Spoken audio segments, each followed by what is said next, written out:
So Starbucks. Bear. Bear.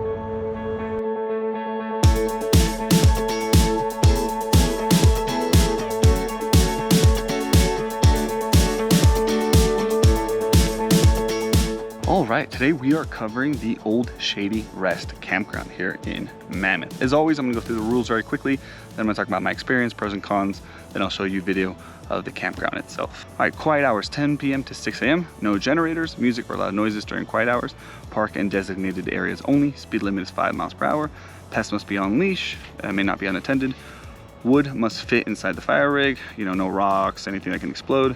Do not put anything except wood into the fire. Do not move tables, fire rings, clean fish only at your site.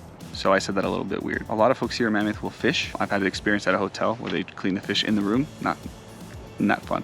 So it's not clean fish, it's when you clean the fish only at your site. So don't go around other places, taking scales off, whatever it is that you're doing.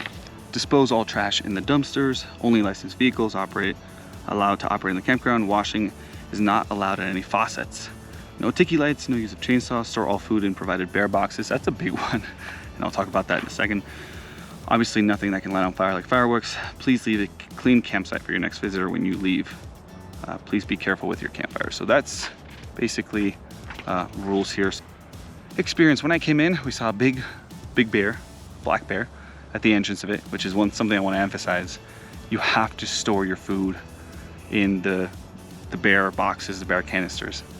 They're around. They are definitely around. Right now it is fall, it's mid-October, and they're looking for food. So they're not gonna bug you as a person, but they're looking for food. So if you leave food in your tent or in your car, they might try to break into that. And I spoke to the ranger or whatever it is that kind of handles the area here. And that was the one thing she said was people need to leave their food. If they store their food away from them, you're not gonna have any issues. So make sure you lock up all that food. They are around. There's broken fences. There were sightings yesterday, they're around. So we came in, it's one big loop. So you just have to find your campsite.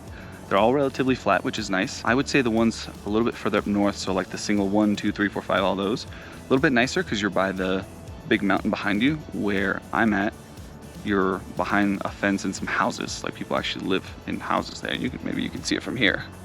Actually, houses right all over there. I would kind of prefer to be on this side. So if you have a lot of availability, single digits, and I'll put a little map of it here, definitely look for that. No one checked us in, no one did anything right, very different to other campsites we've been at. But in this morning around 8 a.m., the person did show up, checked us in, did all the stuff they're supposed to, gave me the map, etc. So that is something to expect maybe the morning after, depending on the time that you check in. And for pros and cons, I'm gonna keep it really, really simple. So pros, a lot of big trees, lots of shade, really, really nice. Areas well maintained, there's running water in the bathrooms. You can hang a hammock, there's fire rings, tables, places to put your car. I mentioned earlier it was flat.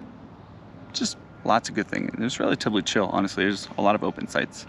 It is a little bit colder nowadays. Time to move over with the tree here. And last pro, you're really close to Old Village, Old Mammoth. Lots of things you can do from here. It is really nicely located.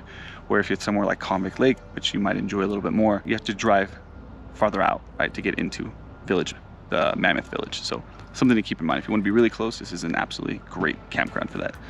Now the cons, I mentioned I'm right behind some houses. And really the only other con I can think of is that because we're by this little neighborhood, luckily at night and this morning it hasn't happened, but for hours yesterday afternoon, it was just dogs barking. Hours and hours and hours. Luckily at night that wasn't an issue, but man, 4 or 5 hours.